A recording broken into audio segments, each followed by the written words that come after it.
စမယ်ငါတို့ဘိုလ်မှူးချုပ်ပေါ်အထင်လွဲခဲ့လေပြီ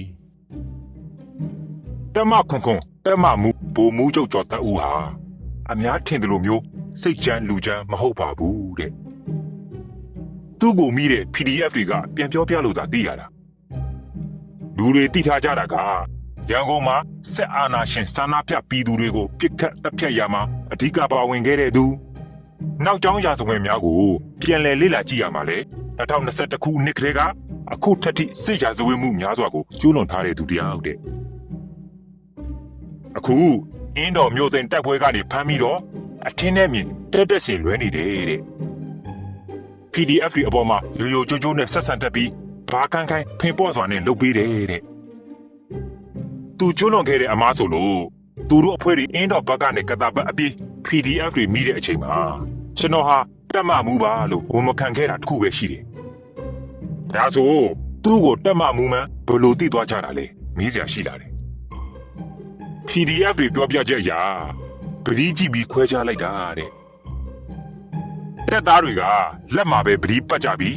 အဲဒီကောင်တစ်ကောင်နဲ့တက်သားတွေထက်ကြီးတဲ့ပရိကြီးကိုလက်ဘင်းမှာဆွဲထားတာတဲ့။တကယ်တော့လူတွေဟာချက်ကားပြောနေကြတာပါ။အမားတစ်ခုလောက်လုတ်ခဲ့ရင်တောင်အကုန်လုံနေတယ်ထင်နေကြတယ်။အမားတစ်ခုလုံမိတာနဲ့အခြားအမားတွေပါဆက်လုံမယ်ထင်နေတာမျိုးကနီးပိတ်တွေမှာပဲရှိတယ်ဗျ။ဥပမာတစ်ခုအနေနဲ့ပြောပြမယ်။တက်ချုပ်ကြီးကငလျင်တန်းခံပြည်သူတွေကိုတယောက်10သိန်းစီပေးမယ်ဆိုတော့နီးပိတ်တွေကဝိုင်းရကြတယ်။ထိုင်းမှာလည်းတယောက်30ပဲပေးတာပါ။ပြောရရင်နှစ်ဆပဲကွာပါတယ်။အေးမတူတာက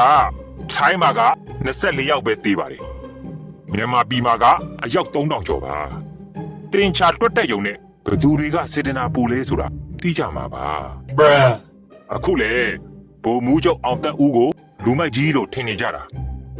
တကယ်တော့သူ့လက်ဘင်းမှာဆွဲထားတဲ့စိတ်ပတိကြီးကိုမြင်ကြတဲ့ကဖျားတရားသမားမဲကျွန်တော်ကသိပြီးသား